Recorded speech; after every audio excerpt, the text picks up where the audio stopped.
ಸದ್ಗುರು ಶ್ರೀ ಶುದ್ಧ ಬ್ರಹ್ಮಣೇ ನಮಃ.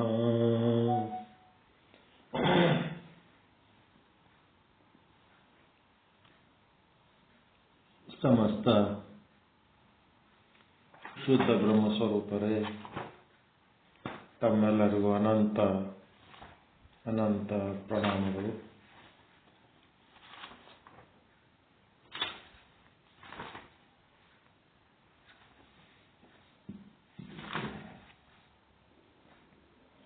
ಸಂಜೆಯ ಈ ಒಂದು ಪಾಠದಲ್ಲಿ ಆಯ್ಕೆ ಮಾಡಿಕೊಂಡಂಥ ಗ್ರಂಥ ಶ್ರೀಮದ್ ಸಿದ್ಧಾಂತ ಶಿಖಾಮಣಿ ಪರಮ ಪೂಜ್ಯ ಮಲ್ಲಿಕಾರ್ಜುನ ಶಾಸ್ತ್ರಿಗಳು ವೇದಾಂತ ಕೇಸರಿ ಅವರು ಮಾಡಿದ ಪ್ರವಚನದ ಸಾರ ಸಂಗ್ರಹ ಮಾಡಿ ತಮ್ಮ ಭಾಷ್ಯವನ್ನು ಬರೆದವರು ಬಿಜಾಪುರದ ಜ್ಞಾನ ಯೋಗಾಶ್ರಮದ ನಡೆದಾಡುವ ದೇವರು ಸಿದ್ದೇಶ್ವರ ಸ್ವಾಮೀಜಿಯವರು. ಆ ಗ್ರಂಥ ಒಂದು ಸಮಸ್ಯೆ ಏನದಂತಂದರೆ 21 ಪರಿಚ್ಛೇದಗಳ ಪೈಕಿ 5ನೇ ಪರಿಚ್ಛೇದದಿಂದ ಆರಂಭ ಆಗ್ಯದ. ಮೊದಲ 4 ಪರಿಚ್ಛೇದಗಳು ಅಲ್ಲಿ ಇಲ್ಲ. ಅದು ಚಾರಿತ್ರಿಕ, ರೇಣುಕರು, ಅಗಸ್ತ್ಯರು ಅವರೆಲ್ಲರದು ಚಾರಿತ್ರಿಕ ಭಾಗವನ್ನು ಅವರು ಬಿಟ್ಟು ಕೇವಲ ತತ್ವಜ್ಞಾನದ ಭಾಗವನ್ನು ಮಾತ್ರ ಅದರಲ್ಲಿ ವಿಶ್ಲೇಷಣೆ ಮಾಡಿದ ಕಾರಣ ನಾವು ಇಟ್ಟುಕೊಂಡ ಗುರಿ ಅಪೂರ್ಣ ಆಗಬಾರ್ದು ಅಂತೇಳಿ ಈ ಒಂದು ಮೊದಲಿನ 4 ಪರಿಚ್ಛೇದಗಳನ್ನು ಶ್ರೀ ಸಿದ್ಧಾಂತ ಶಿಖಾಮಣಿ ಪ್ರವಚನ ಪ್ರಭೆ ಸಂಪುಟ 1 ವಿದ್ಯಾವಾಚಸ್ಪತಿ ಶ್ರೀ 1008 ಕಾಶಿ ಜಗದ್ಗುರುಗಳು ಡಾಕ್ಟರ್ ಚಂದ್ರಶೇಖರ್ ಶಿವಾಚಾರ್ಯರ ಕೃತಿಯನ್ನು ನಾವು ಬಳಸಿಕೊಂಡು ಹೇಳ್ತಾ ಇದ್ದೀವಿ. ಯಶಸ್ವಿಯಾಗಿ ನಿನ್ನೆಯ ತನಕ 3 ಪರಿಚ್ಛೇದಗಳನ್ನು ಮುಗಿಸಿವಿ. ಇದು ಕೊನೆಯ ಪರಿಚ್ಛೇದ. ಈ ಒಂದು ಪ್ರವಚನ ಪ್ರಭೆ ಒಳಗಿಂದ ನಾವು ಬಳಸಿಕೊಳ್ತಾ ಇರೋದು ಇದು ಕೊನೆಯ ಪರಿಚ್ಛೇದ, 4ನೇದ್ದು. 5ನೇ ಪರಿಚ್ಛೇದ ನಾವು ಆ ಒಂದು ಸಿದ್ದೇಶ್ವರ ಸ್ವಾಮೀಜಿಯವರ ವಿಚಾರವನ್ನು ನಾವು ಹೇಳ್ತಾ ಇರ್ತೀವಿ. ನೀವೇನು ಮಾಡ್ಬೇಕಂದ್ರೆ ಇದರ ಮುಂದಿನ ಭಾಗ ಯಾರ್ಯಾರ ಒಬ್ಬರು ಕಂಟಿನ್ಯೂ ಮಾಡಬೇಕು. ನಾವು ಇಲ್ಲದಾಗ ನೀವು ಈ ಪ್ರವಚನ ಪ್ರಭೆ ಹೇಳ್ಬೇಕು. ಮಾಡ್ಬೋದಲ್ಲ ಇದು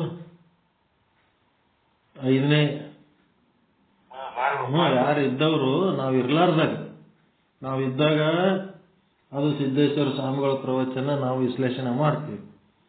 ನಾವು ಇರ್ಲಾರ್ದಾಗ ಏನು ಮಾಡ್ರಿ 5ನೇ ಪರಿಚ್ಛೇದದಲ್ಲಿ ನೀವು ಕಂಟಿನ್ಯೂ ಮಾಡಿ ಅವಾಗವಾಗ ಟೈಮ್ ಸಿಗ್ತದೆ ಅವಾಗವಾಗ ಸಿದ್ಧಾಂತ ಶಿಖಾಮಣಿ ಪ್ರವಚನ ಪ್ರಭೆ ಅದನ್ನೂ ಓದ್ರಿ, ಇದನ್ನೂ ಓದ್ರಿ, ಎರಡೂ ಓದ್ಬೇಕು. ಒಂದು ಭಕ್ತಿ ಪ್ರಧಾನ ಅದ, ಇನ್ನೂ ಒಂದು ಜ್ಞಾನ ಪ್ರಧಾನ ಅದ. ಇಲ್ಲಿ ಕಾಶಿ ಜಗದ್ಗುರುಗಳದ್ದು ಅನ್ನೋದು ಭಕ್ತಿ ಪ್ರಧಾನವಾಗಿದ್ದು, ಜ್ಞಾನ ಅಲ್ಲಿ ಸಿದ್ದೇಶ್ವರ ಸ್ವಾಮಿಗಳೊಳಗೆ ಅದು ಏನದು ವೇದಾಂತ ಜ್ಞಾನ ಅದು ಪ್ರಧಾನ ಅದ. ಅಲ್ಲಿ ಭಕ್ತಿ ಅಷ್ಟೊಂದು ಭಕ್ತಿ ಬರೋಂಗಿಲ್ಲ. ಅಲ್ಲಿ ಬರೀ ಜ್ಞಾನ ಆತ್ಮಜ್ಞಾನವನ್ನು ಅವಲಂಬಿಸಿರ್ತದೆ. ಇಲ್ಲಿ ಭಕ್ತಿ ಅದ. ಇಲ್ಲಿ ಜ್ಞಾನಕ್ಕಿಂತ ಭಕ್ತಿಗೆ ಹೆಚ್ಚು ಮಹತ್ವ ಕೊಟ್ಟರೆ ಎರಡದ್ರೊಳಗೂ ಭಕ್ತಿ ಜ್ಞಾನ ಎರಡದ್ರೊಳಗೂ ಅದಾವ. ಬಟ್ ಪ್ರಧಾನವಾದಂಥ ನಮ್ಮ ಅನುಭವದ ಪ್ರಕಾರ ಈ ರೀತಿ ಆದಂಥ ನಮ್ಮ ಅನಿಸಿಕೆ. ಮತ್ತು ಬೇರೆಯವ್ರದ್ದು ಬೇರೆ ಬೇರೆ ಅನಿಸಿಕೆಗಳಿದ್ರು ಇರ್ಬೋದು.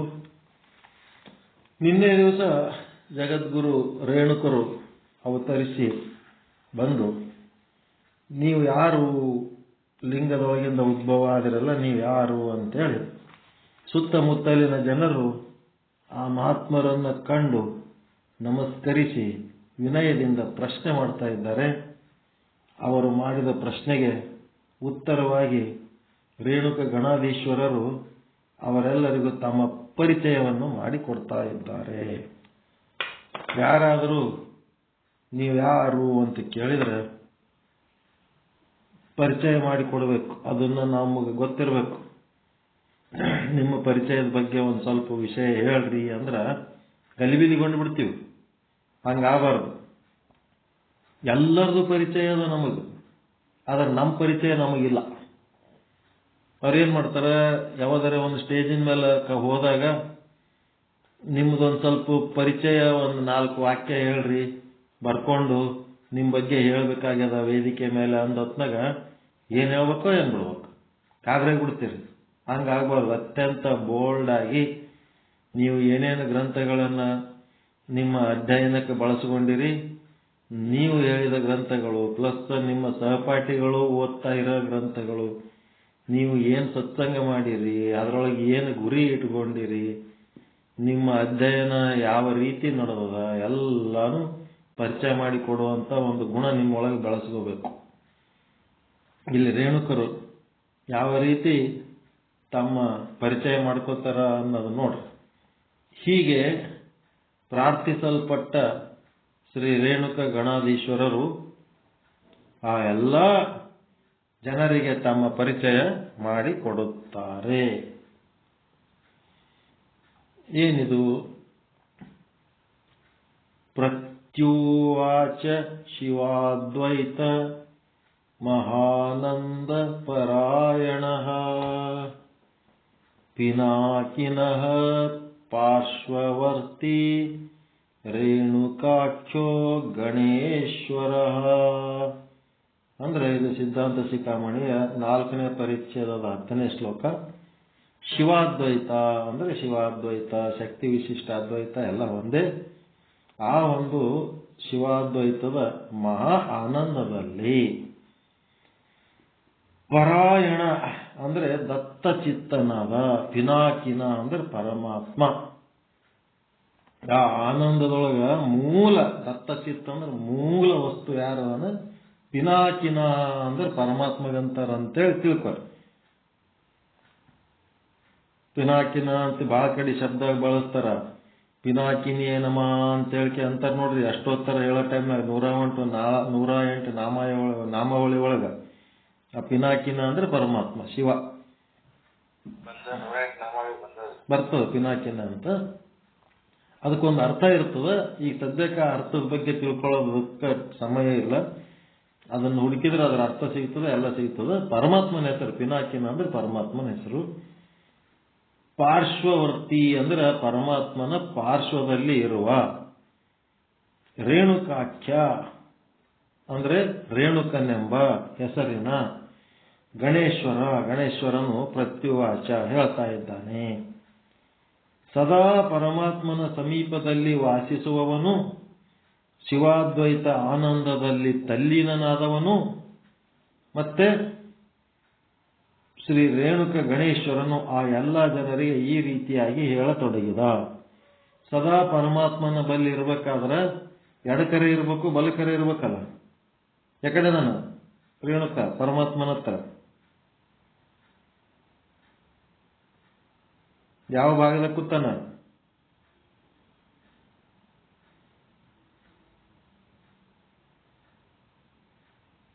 ಪರಮಾತ್ಮನ ಸಮೀಪದನಂದ್ರೆ ಒಂದು ಎಡಕರೆ ಇರ್ಬೇಕು, ಬಲಕರೆ ಇರ್ಬೇಕಲ್ರಿ. ಎಕಡೆ ಕುಂತಾನ ರೇಣುಕ? ಬಸವ ಇವರು ಯಾರು ಪರಮಾತ್ಮನಿಗೆ ಬಲಕದನ ಎಡಕದನ?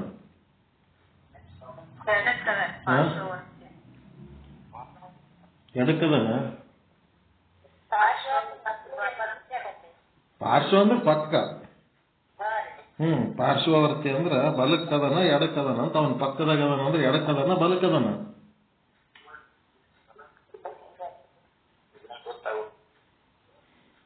ಅಲ್ರಿ, ನಿಮ್ ಎಡಕ್ಕೆ ಯಾರು ಕೂತಿರ್ತಾರ? ಮತ್ತ ಪರಮೇಶ್ವರನ ಎಡಕ್ಕೆ ಯಾರು ಕೂತಿರ್ತಾರ? ಪಾರ್ವತಿ ಕೂತಿರ್ತಾಳ. ರೇಣುಕಿಗೆ ಎಲ್ಲಿ ಎಡಕ್ಕೆ ಕುಂದರಕ್ಕೆ ಜಾಗ ಇರ್ತದ ಅವನಿಗೆ? ಅದಕ್ಕೆ ಸುಮ್ಮಂಗೆ ಕೇಳ್ತಿರ್ತೀವಿ ಜೀವತ್ತಿಲ್ಲ.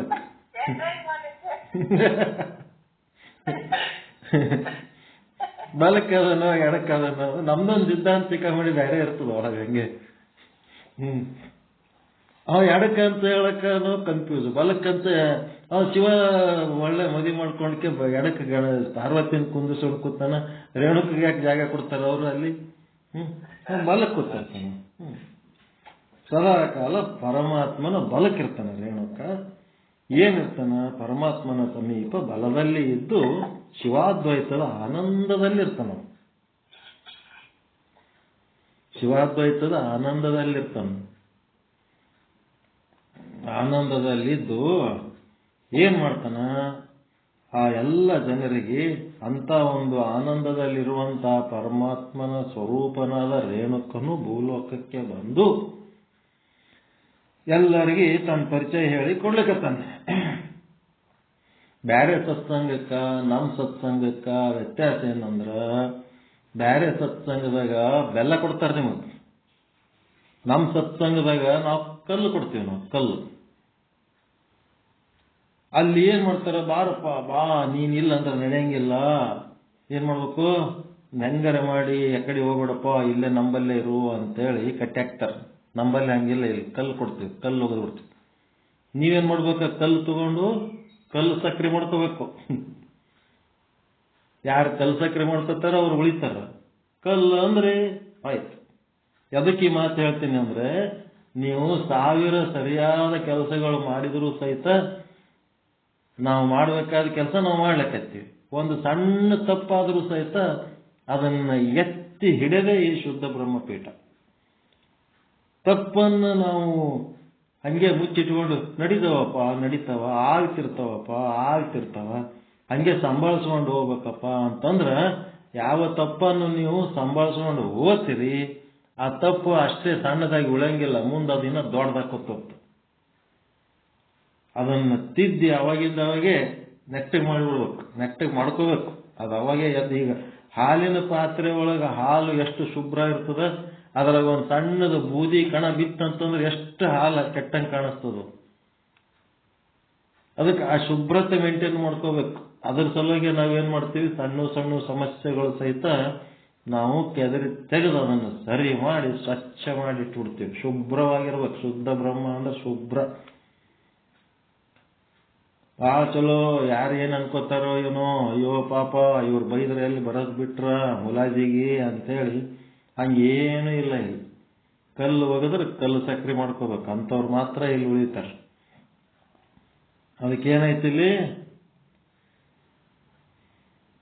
ಶಿವಾದೇಶಾನುಸಾರೇಣ ಶಿವಲಿಂಗ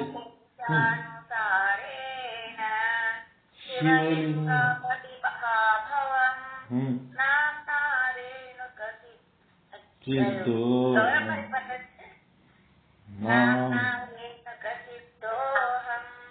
ಸಿದ್ಧ ಸಂತತ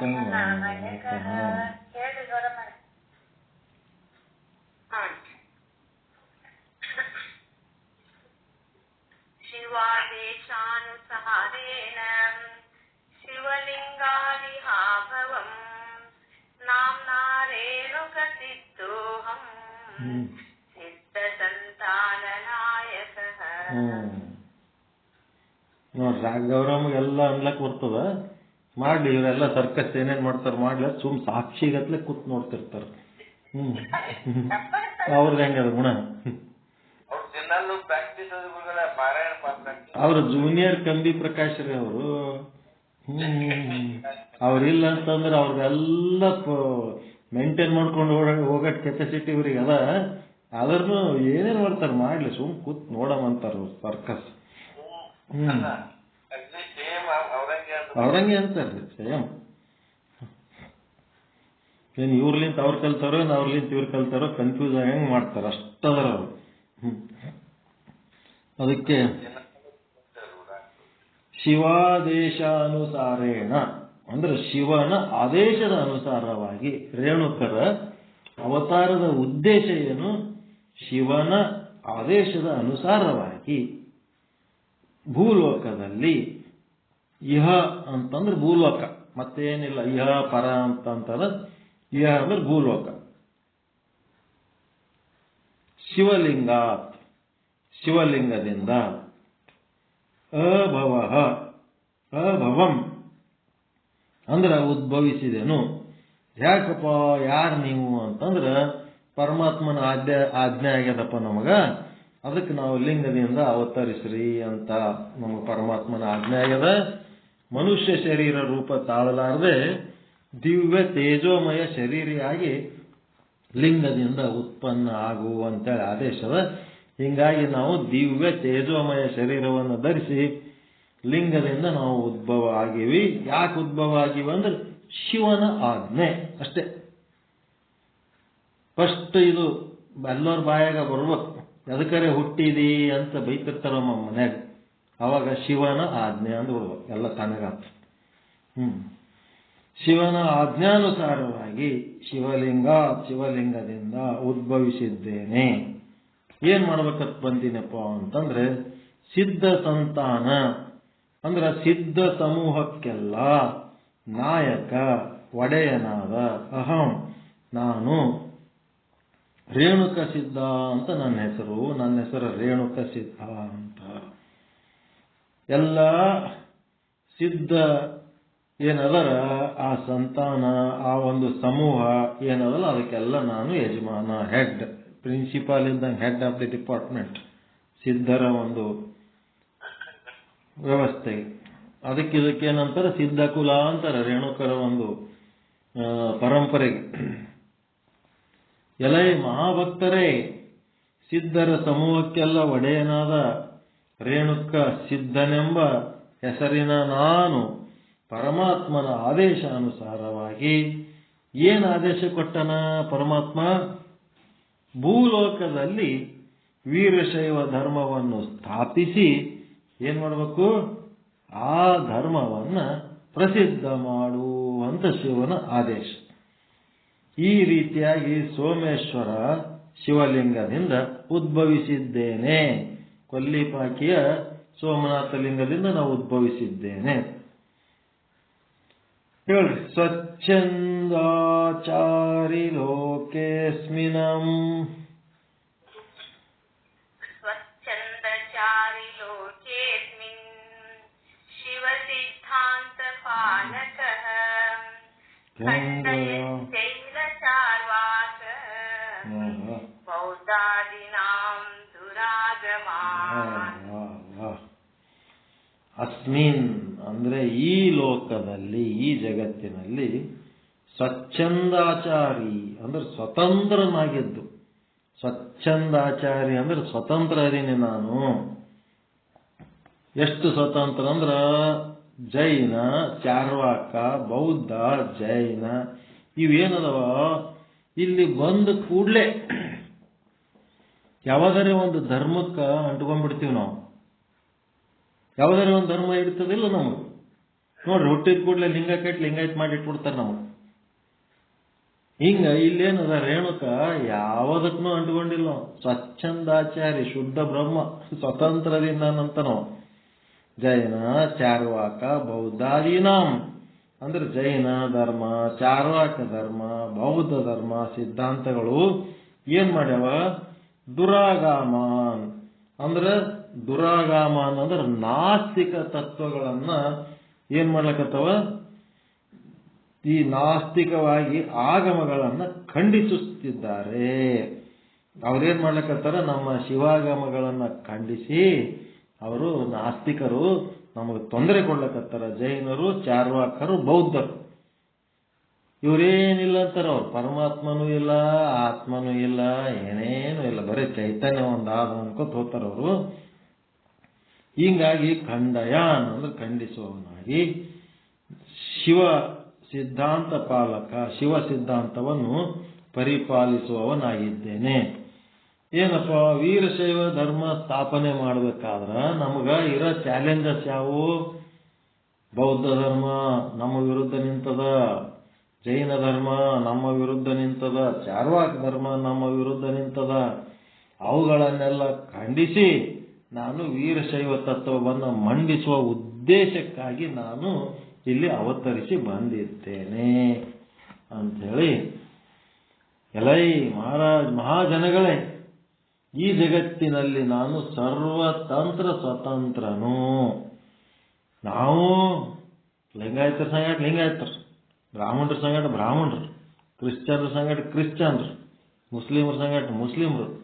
ಬಟ್ ಎಲ್ಲದರ ಜೊತೆಗೆ ಇದ್ದು ಹೆಂಗಿರ್ಬೇಕು?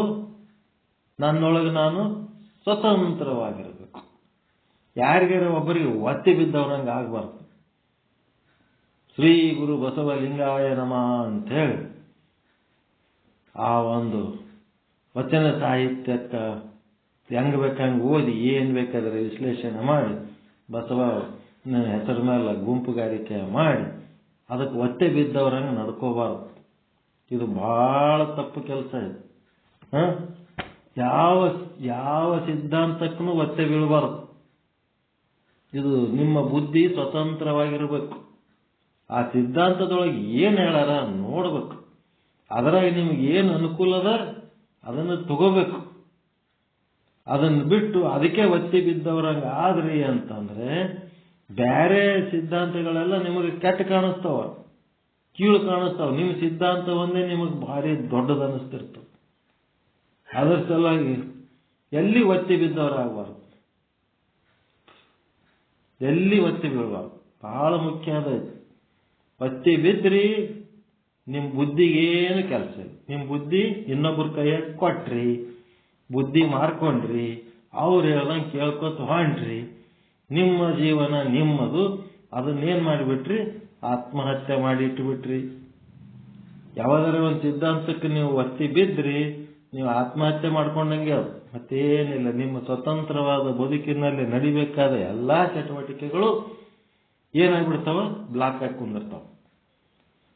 ಯಾರೋ ಒಬ್ರು ಏನೋ ಹೇಳ್ತಾರೆ, ದಿನ ಮುಂಜಾನೆ ಸಂಜೆಗೆ ಏನೋ ಕರೆಸಿ ಕುಂದಿರ್ಸಿ ಹೇಳ್ತಾರೆ. ಅವ್ರೇನು ಹೇಳ್ತಾರೆ ನಾ ಮಾಡೋದಷ್ಟೇ. ನಿಮಗೇನು ತಿಳಿತದೋ ಅದು ಮಾಡ್ಲಿಕ್ಕೆ ನಿಮ್ಮದು ಬುದ್ಧಿ ಏನು ಕೆಲಸ ಮಾಡಂಗಿಲ್ಲ. ಹಂಗಾಗ್ಬಾರ್ದು. ಅದಕ್ಕೆ ನಾನೇನದೀನಿ, ಸರ್ವತಂತ್ರ ಸ್ವತಂತ್ರ ಅದೀನಿ. ಮತ್ತೇನು ಮಾಡೀನಿ, ನಾಸ್ತಿಕವಾದ ಜೈನ ಬುದ್ಧ ಚಾರ್ವಾಕ ಏನದವಲ್ಲ ಇವುಗಳನ್ನು ಪ್ರಚಾರಗೊಳಿಸುವ ಚಾರ್ವಾಕ ಜೈನ ಬೌದ್ಧಗಳೆಂಬ ಕುತ್ಸಿತಗಳು ಅಂತಂದ್ರೆ ಆತ್ಮ ಪರಮಾತ್ಮರನ್ನ ನಂಬಲಾರ್ದಂಗ ಮಾಡಿ, ಯಾವ ಚೈತನ್ಯದಿಂದ ನಮ್ಮ ಬದುಕು ನಡೀತಾ ಇದೆ, ನಾವು ಎದರಿಂದ ಬೆಳಿಲಕತ್ತೀವಿ, ಆ ಚೈತನ್ಯವನ್ನ ನಾವು ಅಲಕ್ಷ್ಯ ಮಾಡಿ ಅದನ್ನ ಖಂಡಿಸಿ ನಾವು ನಾಸ್ತಿಕವಾದವನ್ನು ಮಂಡಿಸೋರಿಗೆ ಏನಂದ್ರೆ ಕುತ್ಸಿತ ಅಂದ್ರೆ ಕೆಟ್ಟ ಜೀವಿಗಳಂತವ್ರು, ಕೆಟ್ಟ ಪ್ರಯತ್ನದವ್ರು, ಕುತ್ಸಿತಗಳಾದ ಆಗಮಗಳನ್ನು ಖಂಡಿಸಿ ಶಿವಾಗಮಗಳ ಸಿದ್ಧಾಂತವನ್ನು ಪ್ರತಿಷ್ಠಾಪಿಸುವುದಕ್ಕಾಗಿ ನಾನು ಅವತರಿಸಿದ್ದೇನೆ. ಇವು ಏನಂತ ಚಾರ್ವಾಕ ಜೈನ ಬೌದ್ಧಗಳು ಇವು ಆಗಮಗಳೇ. ಎಂಥ ಆಗಮಗಳಿವು? ಕುತ್ಸಿತ ಆಗಮಗಳು. ಅದೇ ಹೇಳ್ತಾರೋ, ಕುತ್ಸಿತ ಅಂತಂದ್ರ ಅವು ಬಂಧನ ಕೀಡು ಮಾಡ್ತಾವ, ನಿಮಗ ಮೋಕ್ಷಕ್ಕೆ ಒಯ್ಯಂಗಿಲ್ಲ. ಚಾರ್ವಾಕ ಜೈನ ಬುದ್ಧ ಹೀಗಾಗಿ ಈ ಆಗಮಗಳನ್ನು ಖಂಡಿಸಿ ಶಿವಾಗಮಗಳ ಸಿದ್ಧಾಂತವನ್ನು ಪ್ರತಿಷ್ಠಾಪಿಸುವುದಕ್ಕಾಗಿ ನಾನು ಅವತರಿಸಿದ್ದೇನೆ. ರೇಣುಕರು ಹೇಳಕತ್ತಾರ ನಾ ಯಾಕೆ ಅವತರಿಸಿ ಬಂದೀನಿ ಅಂತ. ಇಲ್ಲಿ ಈ ಒಂದು 3 ಶ್ಲೋಕಗಳ ಮೂಲಕ ಅವತಾರದ ಉದ್ದೇಶ ಮುಗಿತದ.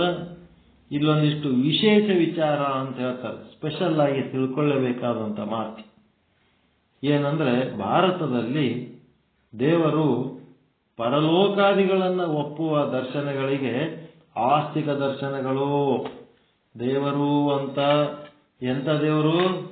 ಬ್ರಹ್ಮ ವಿಷ್ಣು ರುದ್ರ, ಮತ್ತೆ 33 ಕೋಟಿ ದೇವತೆಗಳು, ಮತ್ತೆ ಜೀವ, ಮತ್ತೆ ಆತ್ಮ, ಬ್ರಹ್ಮ, ಈಶ್ವರ ಏನದವ ಇವನ್ನೆಲ್ಲ ಒಪ್ಪಬೇಕು. ಮತ್ತೇನ್ ಮಾಡಬೇಕು? ಪರಲೋಕಾದಿಗಳು ಇದು ಮರ್ತ್ಯ ಕೆಳಗೆ 7 ಲೋಕಗಳದವ. ಪೂರ್ತಿ ತಳದಾಗ ನರಕ ಪಾತಾಳ ಲೋಕ ಅದ, ಮ್ಯಾಲ 7 ಲೋಕ ಅದಾವ. ಅದು ವ್ಯಕ್ತಿ ಮ್ಯಾಲಿರೋದು ಬ್ರಹ್ಮಲೋಕ, ಶಿವಲೋಕ ಅಂತೇಳಿ ಏನದಾವ. ಇವುಗಳನ್ನೆಲ್ಲ ಯಾರು ನಂಬುತ್ತಾರ ಅವರಿಗೆ ಅಂತ ದರ್ಶನಕ್ಕೆ ಏನಂತಾರ? ಆಸ್ತಿಕ ದರ್ಶನಗಳು ಅಂತಾರ. ಅವುಗಳನ್ನ ಒಪ್ಪದಿರುವ ದರ್ಶನಗಳಿಗೆ ನಾಸ್ತಿಕ ದರ್ಶನಗಳು ಎಂದು ಹೆಸರು. ನಾಸ್ತಿಕ ದರ್ಶನಗಳಿಗೆ ಅವರೇನಂದ್ರು? ಕುತ್ಸಿತ ದರ್ಶನಗಳು ಅಂತಂದ್ರು. ಈ 2 ಸಿದ್ಧಾಂತಗಳು ಇಂದು ಇಂದು ನಿನ್ನಿವ ಆಗಿರೋದೆ. ಈ ಸಿದ್ಧಾಂತಗಳು ಇವತ್ತ ನಿನ್ನೆ ಯಾರೋ ಇವತ್ತೇ ಮಾಡಿ ಕೊಟ್ಟಾರಂತಿಲ್ಲವು. ಅವು ಯಾವ ಕಾಲದಿಂದನೂ ಅದಾವ. ಈ ಎರಡು ಸಿದ್ಧಾಂತಗಳು ಇಂದು ನಿನ್ನಿವ ಆಗಿರದೆ ವೇದ ಆಗಮ ಉಪನಿಷತ್ ಕಾಲಗಳಿಂದಲೂ ಬಂದಿರುವ ಅನಾದಿ ಸಿದ್ಧಾಂತಗಳಿವು. ಯಾವುವು? ನಾಸ್ತಿಕ ಏನದವಲ್ಲಿ, ಚಾರ್ವಾಕ, ಜೈನ, ಬೌದ್ಧ. ಇವು ಯಾವಾಗ ಆಸ್ತಿಕ ಸಿದ್ಧಾಂತ ಅಂತ ಹುಟ್ಟದೋ ಅವಾಗ ಈ ನಾಸ್ತಿಕ ಸಿದ್ಧಾಂತಗಳು ಅದೇ ಟೈಮಿಗೆ ಹುಟ್ಟಿದ್ವು ಅದವೆ. ಹೀಗಾಗಿ ಈ ಒಂದು ವೇದ ಆಗಮ ಉಪನಿಷತ್ ಕಾಲಗಳಿಂದಲೂ ಬಂದಿರುವ ಅನಾದಿ ಸಿದ್ಧಾಂತಗಳು ಈ ಅನಾದಿ ಸಂಸಿದ್ಧವಾದ ನಾಸ್ತಿಕ ದರ್ಶನವನ್ನು ಅನುಸರಿಸಿ ಏನ್ ಮಾಡಬೇಕು? ಹುಟ್ಟಿದ ಇವುಗಳಲ್ಲಿ ಚಾರ್ವಾಕ, ಜೈನ ಮತ್ತು ಬೌದ್ಧ ದರ್ಶನಗಳು ಪ್ರಸಿದ್ಧವಾದ ನಾಸ್ತಿಕ ದರ್ಶನಗಳು. ಮತ್ತೆ ಬರ್ಕೋರಿ ಒಂದ್ ಕಡೆ ನಾಸ್ತಿಕ ದರ್ಶನಗಳು ಯಾವ್ಯಾವ ಅಂದ್ರೆ ಚಾರ್ವಾಕ, ಜೈನ, ಬೌದ್ಧ. ಅವ್ರದ್ದೇನಪ್ಪ ಅಂತಂದ್ರೆ ಈ ದೇವರುಗಳನ್ನ ಇದು ಮಾಡಂಗಿಲ್ಲ, ಅವ್ರು ನಂಬಂಗಿಲ್ಲ. ಮತ್ತೆ ಏನ್ ನಂಬಲ್ಲ? ಶಾಸ್ತ್ರ, ಆಗಮಗಳು, ವೇದಗಳು ಅವ್ರು ನಂಬಂಗಿಲ್ಲ. ಮತ್ತೆ ಪರಲೋಕಾದಿಗಳು, ಲೋಕಾದಿಗಳನ್ನ ಅವ್ರು ನಂಬಂಗಿಲ್ಲ. ಪಾಪ ಪುಣ್ಯ ಕರ್ಮಗಳು ನಂಬಂಗಿಲ್ಲ. ಇಂಥವ್ರು ಯಾರಿವರು? ಚಾರ್ವಾಕ, ಜೈನ, ಬೌದ್ಧ. ಮತ್ತೆ ಇನ್ಯಾವು? ನ್ಯಾಯಶಾಸ್ತ್ರ, ವೈಶೇಷಿಕ ಶಾಸ್ತ್ರ, ಸಾಂಖ್ಯಶಾಸ್ತ್ರ, ಯೋಗಶಾಸ್ತ್ರ, ಪೂರ್ವ ಮೀಮಾಂಸಾ, ಉತ್ತರ ಮೀಮಾಂಸಾ. ಇವು ಏನದವ? 6 ಶಾಸ್ತ್ರಗಳದಾವ. ಇವಕ್ಕೆಂತ ಶಾಸ್ತ್ರಗಳಂತಾರ?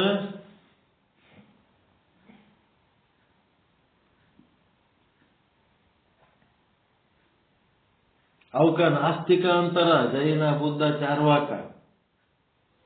ಇಲ್ಲಿ 6 ಶಾಸ್ತ್ರಗಳದಾವಲ್ಲ, ನ್ಯಾಯ, ವೈಶೇಷಿಕ, ಸಾಂಖ್ಯ, ಯೋಗ, ಪೂರ್ವ ಮೀಮಾಂಸಾ, ಉತ್ತರ ಮೀಮಾಂಸಾ. ಇವಕ್ಕೆಂತ ಒಂಥರ ಆಸ್ತಿಕ. ಆಸ್ತಿಕ ದರ್ಶನಗಳು ಅಂದ್ರ ಯಾವ್ಯಾವು? ಒಂದ್ಸಾರಿ ಹೇಳ್ಬಿಡ್ರಿ ನಿಮ್ಮ ಬಾಯಿಲಿಂದ. ನ್ಯಾಯ ಶಾಸ್ತ್ರ, ವೈಶೇಷಿಕ ಶಾಸ್ತ್ರ, ಸಾಂಖ್ಯ ಶಾಸ್ತ್ರ, ಯೋಗ ಶಾಸ್ತ್ರ. ಸಾಂಖ್ಯ ಯೋಗ ಎರಡು ಬೇರೆ ಬೇರೆ. ನ್ಯಾಯ, ವೈಶೇಷಿಕ, ಸಾಂಖ್ಯ, ಯೋಗ. ಇನ್ನೆರಡು ಯಾವು? ಪೂರ್ವ ಮೀಮಾಂಸಾ, ಉತ್ತರ ಮೀಮಾಂಸಾ.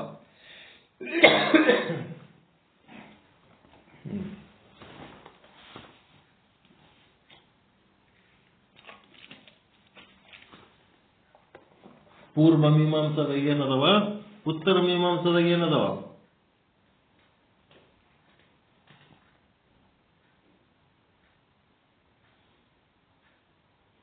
ವೇದಗಳ ಪೂರ್ವ ಮೀಮಾಂಸದಾಗ ಏನದವ? ಬ್ರಾಹ್ಮಣಗಳು, ಆರಣ್ಯಕಗಳು, ಸಂಹಿತೆಗಳು. ಉತ್ತರ ಮೀಮಾಂಸದಾಗ ವೇದಾಂತ, ಉಪನಿಷತ್ತುಗಳದವ. ಈಗ ನೀವು ವಿಚಾರ ಸಾಗರ ಇವೆಲ್ಲ ಓದ್ತಿರಲ್ಲ, ಅದ್ವೈತ, ಅದೆಲ್ಲ ಪೂರ್ವ ಮೀಮಾಂಸದಾಗ ಬರ್ತದ, ಉತ್ತರ ಮೀಮಾಂಸದಾಗ ಬರ್ತದ. ಉತ್ತರ ಮೀಮಾಂಸದಾಗ ಬರ್ತದ. ಮತ್ತು ಪೂರ್ವದಾಗ ಏನದಾವ? ಇದ್ರ ಬಗ್ಗೆ ಒಂದು ಬ್ಲೂ ಪ್ರಿಂಟ್ ಗೊತ್ತಿರ್ಬೇಕು. ಕರ್ಮ ಉಪಾಸನೆಗಳು, ಸಕಾಮ, ನಿಷ್ಕಾಮ ಎಲ್ಲಾನು ಕಲಿಸೋದು ಉತ್ತರ ಪೂರ್ವ ಮೀಮಾಂಸ. ಜ್ಞಾನ ಎಲ್ಲಿದ? ಉತ್ತರ ಮೀಮಾಂಸದ.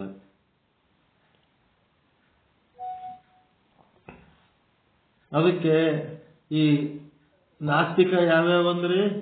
ಆಸ್ತಿಕ 6, ಹೇಳ್ರಿ. ನಾಸ್ತಿಕ ಯಾವ ಹೇಳ್ರಿ? ನಾಸ್ತಿಕ ನ್ಯಾಯ, ವೈಶೇಷಿಕ, ಸಾಂಖ್ಯಶಾಸ್ತ್ರ, ಯೋಗಶಾಸ್ತ್ರ, ಪೂರ್ವ ಮೀಮಾಂಸಾ, ಉತ್ತರ ಮೀಮಾಂಸಾ. ಏನದು 6? ನಾಸ್ತಿಕ.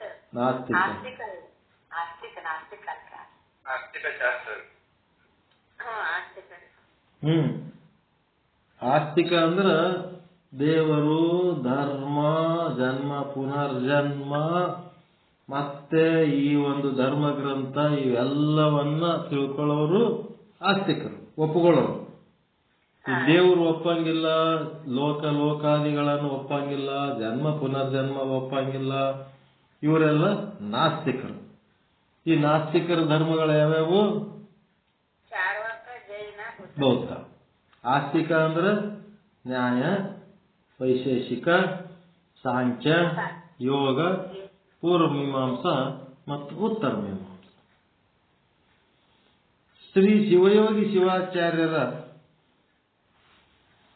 ಕಾಲದಲ್ಲಿ ಏನಾಗಿತ್ತು? ಅವ್ರ ಕಾಲದಾಗ ಅಂದ್ರ ಚಾರ್ವಾಕ, ಜೈನ ಮತ್ತು ಬೌದ್ಧಗಳೆಂಬ ನಾಸ್ತಿಕ ದರ್ಶನಗಳ ಪ್ರಬಲವಾದ ಪ್ರಚಾರ ಇದ್ದಂತೆ ತೋರುತ್ತದೆ. ಅಂತೆಯೇ ಅವರು ತಾವು ಮಾಡಬಯಸಿದ ನಾಸ್ತಿಕ ದರ್ಶನದ ಖಂಡನೆಯನ್ನ ಏನ್ ಮಾಡ್ಯಾರ? ಶ್ರೀ ರೇಣುಕ ಭಗವತ್ಪಾದರು ಅವರ ಮುಖದಿಂದ ಹೇಳಿಸಿದ್ದಾರೆ. ಶಿವಯೋಗಿ ಶಿವಾಚಾರ್ಯರ ಕಾಲದಲ್ಲಿ ಈ ಒಂದು ಅವೈದಿಕ ಧರ್ಮಗಳ ಪ್ರಾಬಲ್ಯ ಜಾಸ್ತಿ ಇದ್ದದ್ದಕ್ಕ ಆ ಒಂದು ವ್ಯವಸ್ಥೆಯಿಂದ ಈ ಧಾರ್ಮಿಕ ಜೀವಿಗಳಿಗೆ ತೊಂದರೆ ಆದಂಗೆ ಕಾಣಿಸ್ತದೆ. ಅದಕ್ಕೆ ಅವ್ರು ಏನ್ ಮಾಡಿಬಿಟ್ರು? ಆ ಒಂದು ನಾಸ್ತಿಕವಾದವನ್ನ ಖಂಡನೆ ಮಾಡುವಂತ ವಿಷಯವನ್ನ ಶ್ರೀ ರೇಣುಕ ಭಗವತ್ಪಾದರ ಬಾಯಿಯಿಂದ ಅದನ್ನ ಹೇಳ್ಸಕತ್ತಾರ. ಇಷ್ಟದ ಕತೆ. ರೇಣುಕ ಭಗವತ್ಪಾದರು ಆಗಿನ ಕಾಲದೊಳಗ ಅದು ಅವಶ್ಯಕತೆ ಇತ್ತು. ಎದಕ್ಕೆ ಬಂದ್ರವರು? ನಾಸ್ತಿಕ ದರ್ಶನಗಳ ಪ್ರಭಾವ ಹೆಚ್ಚಾಗಿ ಆಸ್ತಿಕ ದರ್ಶನಗಳ ಪ್ರಭಾವ ಕಡಿಮೆಯಾಗಿ ಲೋಕದಲ್ಲಿ ಅಧರ್ಮ ಹೆಚ್ಚಾಗಿರುವ ಕಾರಣದಿಂದ ಏನಾಯ್ತು? ಜಗದ್ಗುರು ರೇಣುಕರು ಅದನ್ನ ಸರಿ ಮಾಡೋದಕ್ಕೆ ಅವತರಿಸಿ ಬಂದರು. ಶ್ರೀ ಶಿವಯೋಗಿ ಶಿವಾಚಾರ್ಯರ ಕಾಲದಲ್ಲಿ ಚಾರ್ವಾಕ, ಜೈನ ಮತ್ತು ಬೌದ್ಧಗಳೆಂಬ ನಾಸ್ತಿಕ ದರ್ಶನಗಳ ಪ್ರಭಾವವಾದಾಗ ಏನಾಯ್ತು? ಪ್ರಚಾರ ಇದ್ದಂತೆ ತೋರುತ್ತದೆ. ಅವಾಗ ಪ್ರಚಾರ ಆಗಿತ್ತು. ಅಂತೆಯೇ ಅವರು ತಾವು ಮಾಡಬಯಸಿದ ನಾಸ್ತಿಕ ದರ್ಶನಗಳ ಖಂಡನೆಯನ್ನ ಶ್ರೀ ರೇಣುಕ ಭಗವತ್ಪಾದರ ಮುಖದಿಂದ ಹೇಳಿಸಿದ್ದಾರೆ. ಇದರಿಂದ ಜಗದ್ಗುರು ರೇಣುಕಾಚಾರ್ಯರು ಜೈನ, ಬೌದ್ಧ ಧರ್ಮದಂತೆ ನಂತರದವರು ಎಂಬ ಭ್ರಮೆಯನ್ನು ಯಾರೂ ಮಾಡಿಕೊಳ್ಳಬಾರದು. ಏನಾಗಿದೆ ಈಗ?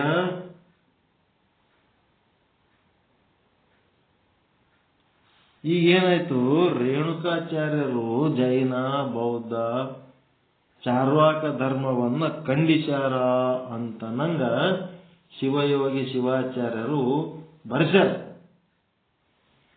ಈಗೇನಾಗ್ತದೆ? ಇದರ ಅರ್ಥ ಏನ್ ಬರ್ತದ? ಬೌದ್ಧ, ಜೈನ, ಚಾರ್ವಾಕರು ಮೊದಲಿದ್ರು, ರೇಣುಕರು ಆಮೇಲೆ ಬಂದ್ರ. ಈ ರೇಣುಕರಿಗೆ ಅವರು ಖಂಡಿಸ್ಯಾರ ಅನ್ನೋಂಥದ್ದು ಒಂದು ಬೇರೆ ಅರ್ಥ ಹುಟ್ಟಿಸ್ಬಿಡ್ತದ. ಅದರ ಸಲುವಾಗಿ ಅವರೆಷ್ಟು ಚಂದ ಸೂಕ್ಷ್ಮದಾಗ ಹೆಂಗ್ ಹೇಳಿದ್ರು? ಯಾವಾಗ ಈ ಒಂದು ಶಿವಯೋಗಿ ಶಿವಾಚಾರ್ಯರು ತಮ್ಮ ಕಾಲದಲ್ಲಿನ ಕಷ್ಟವನ್ನ ಅಂದ್ರೆ ಚಾರ್ವಾಕ ಧರ್ಮದ ಪ್ರಭಾವವನ್ನ ಖಂಡಿಸುವಂತ ಕೆಲಸ ತಾವು ಮಾಡಬೇಕಾಗಿತ್ತು, ತಾವು ಮಾಡೋದು ಬಿಟ್ಟು ರೇಣುಕರ ಲೀಲೆ ಒಳಗೆ ಅದನ್ನ ಸೇರಿಸಿಬಿಟ್ಟಾರ. ರೇಣುಕರೇ ಈ ಒಂದು ವ್ಯವಸ್ಥೆಗೆ ವಿರುದ್ಧ ಅದರ ಅನ್ನೋ ರೀತಿಯಲ್ಲಿ ಅಲ್ಲಿ ಮಾಡ್ಯಾರ. ಈ ರೇಣುಕರ ಮೂಲಕ ಈ ಒಂದು ನಾಸ್ತಿಕವಾದಗಳನ್ನ ಖಂಡಿಸುವ ಮೂಲಕ ಏನಾಗಿದೆ? ಇದು ಖಂಡನೆ ರೇಣುಕರದೋ ಏನು ಶಿವಯೋಗಿ ಶಿವಾಚಾರ್ಯರು?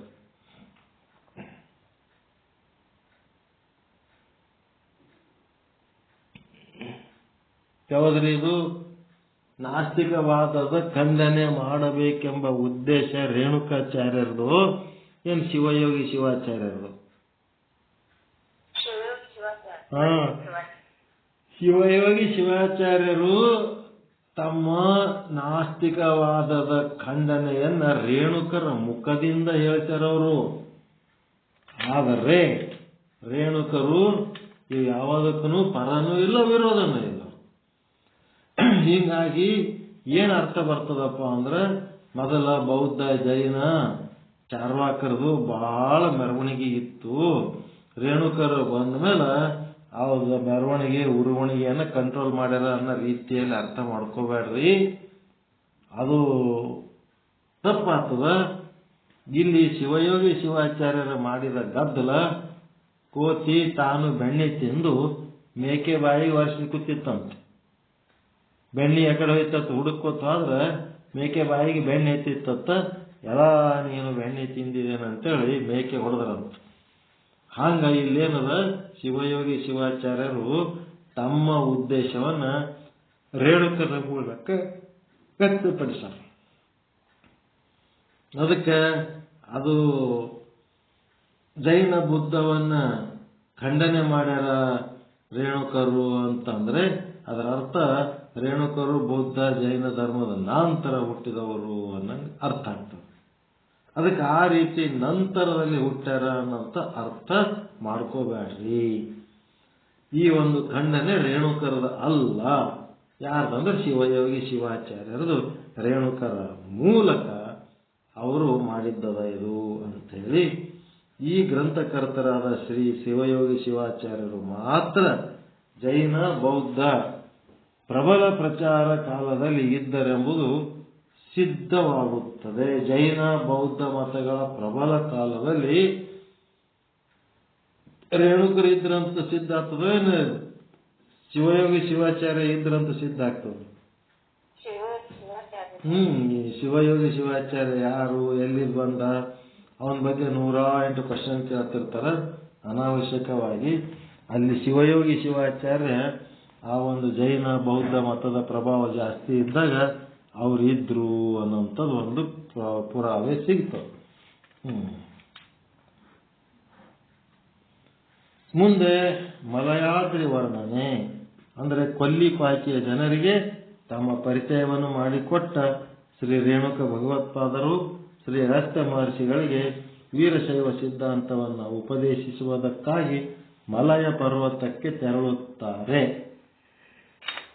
ಇಷ್ಟೇ ಸಾಕು, ಇವತ್ತು ನಿಲ್ತಾಮು. ಮಲಯ ಪರ್ವತಕ್ಕೆ ತೆರಳಿ ಅಲ್ಲಿ